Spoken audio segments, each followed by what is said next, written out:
May alaga ka bang baboy pero parang mas marami ang problema kaysa kita? Ganito rin ang pinagdaanan nila hanggang sa may sinubukan silang isang solusyon. Mayroon silang 22 na inahing baboy at 3 barako. Pangunahing hanap buhay nila ang pagbebenta ng mga biik. Pero dumating sa punto na nagkaroon sila ng seryosong problema sa pag-aalaga. Nagkakasakit ang mga biik at pati mga inahin.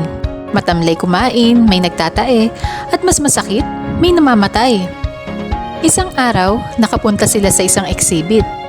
Doon nila unang nakilala ang Atovi.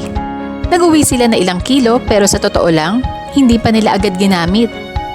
Nang magkasakit ang isang biik at nagtatae, doon na sila nagdesisyon na subukan ng Atovi. Nagtunaw lang sila ng isang kutsarita ng Atovi sa tubig, ginamitan ng dropper at dahan-dahang isinupak sa biik. Sa loob lang ng 5 days, kitang-kita na ang pagbabago. Lumakas ang biik, naging active, at mas nakakagulat, na-overtake pa niya sa paglaki ang iba niyang kapatid. Dahil sa magandang resulta, sinimulan na rin nilang ihalo ang Atovi sa feeds ng mga inahin at barako. Dito na nila nakita ang malaking kaibahan. Yung isang inahin nila, 14 na biik ang ipinanganak, dati 10 lang. Yung isa naman, 15 biik agad sa unang panganganak. May 16 na dede kaya sapat ang gatas. Malulusog, maliliksi ang mga biik.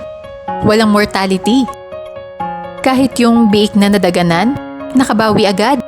At bonus pa, hindi mabaho ang dumi, kaya walang nagrereklamo sa paligid. Ang mas maganda pa, ginagamit nila ang dumi ng baboy bilang pataba sa mga halaman at pananim.